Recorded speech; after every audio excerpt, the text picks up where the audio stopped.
You're watching World Traveler, which is produced by the Hawaii Geographic Society. It's photographed during our regular tours.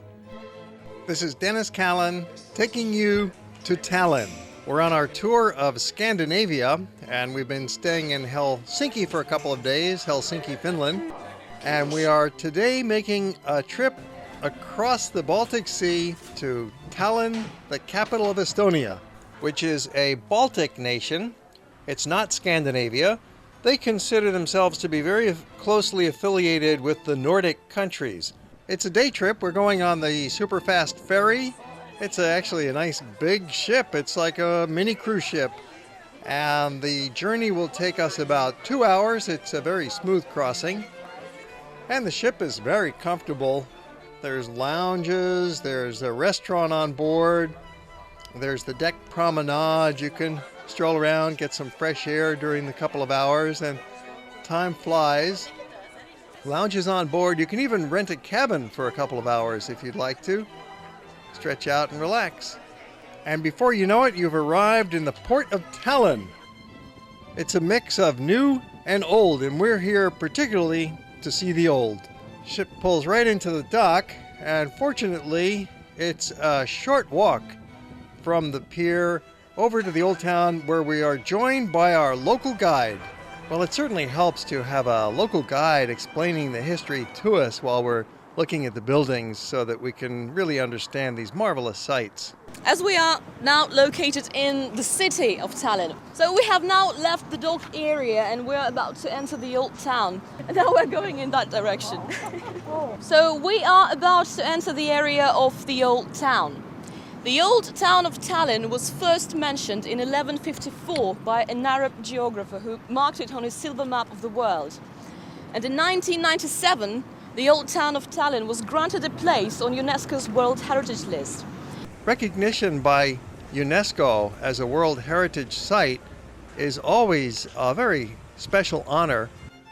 But in the case of Tallinn, it's really even more incredible because of what they had to say about this town.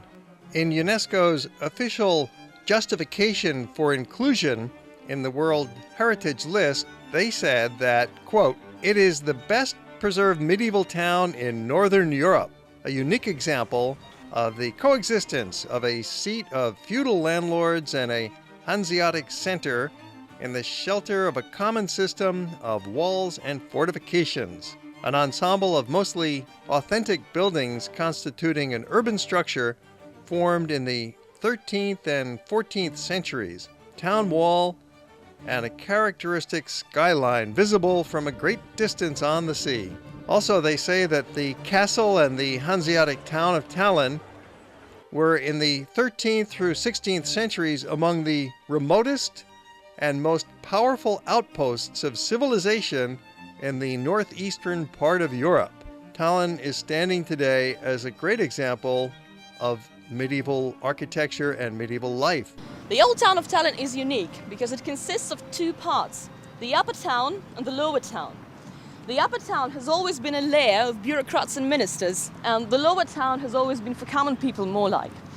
So the first sight on our way is the watchtower we call Fat Margaret. The walls of the tower are very thick. They're about 5 meters thick. The gates that you can see right here are called the city gates and the sea gates as well. Because in the Middle Ages, the sea and the port were located right here. And now we are about to walk into the old town. The buildings date back to the 13th century, 14th and 15th centuries, and some a little bit later in the Renaissance and the Baroque. But you will see that this is a beautifully preserved old medieval town.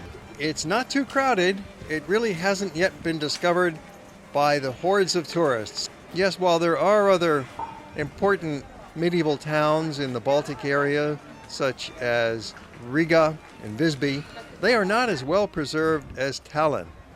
Perhaps it was some sort of a quirk of history.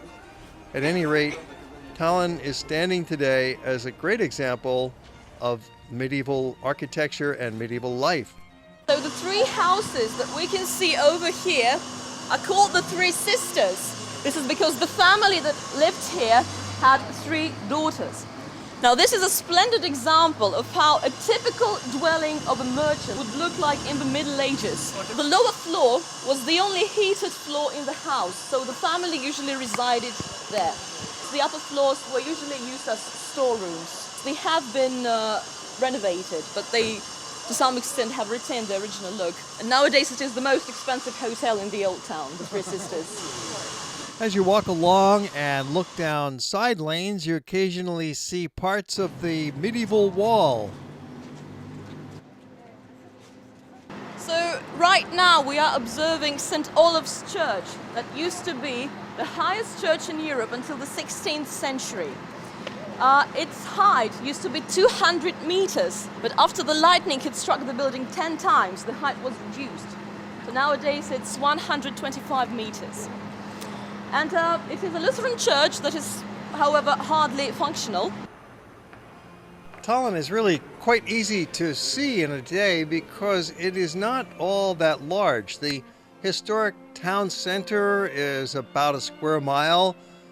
There are approximately 500 building complexes in the town, all of them old, very well preserved. And the streets are for pedestrians by and large. There's signs to help you out. There's an information office. Look at this beautiful intersection of an upper and lower street. It's just a remarkable spot. The street we have been walking all along is called the Long Leg. And we will use this street to get from the lower town to the upper town. But then we will also use the short leg. So Tallinn has both, a long leg and a short leg. And this street is called this way because it is the main connection not only between the upper town and the lower town, but also between the lower town and the port. And as the prosperity of Tallinn has always depended on merchanting, in this street we'll find many guild houses. The guild houses used to belong to the guilds that were the most powerful organizations that united Russian and Estonian and German merchants. And the first guild house in our way is called the Brotherhood of the Blackheads. Now, why is that? You can see the relief of Saint Mauritius, and he is believed to be the first African-American Christian martyr. Here we find another guild house. It used to belong to Saint Canet's guild that united the merchants of Estonian origin. They were a bit poorer than the Brotherhood of the Blackheads. Nevertheless, on the facade of the building you find 2 figures. The one to the left is Saint Canet, who was the patron saint of the guild, and the one to the right is Martin Luther, who was the founder of the Lutheran Reformation, brought here in the 16th century. Under the figures you can see the small coat of arms of Tallinn, which is represented by the Danish flag, and to the right we can see the royal coat of arms of Estonia, which is 3 lions. And 3 lions symbolize power in this case. You may have already noticed that there are no trees here in the lower town. This is because they were quite a problem to town traffic as well. So it was forbidden to plant trees in the lower town. The yellowish building used to belong to the Great Guild. Now that was the most powerful organization in the Middle Ages, as it united the wealthiest merchants of German descent.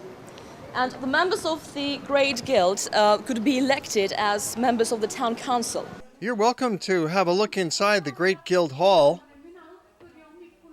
It's a bit of a museum, remarkable that it was the merchant headquarters. And as we stroll, we notice the little side streets and some of the other busier main streets and the variety of buildings, some of which are more recent in time. Built in the so-called Art Nouveau style, which was born in England.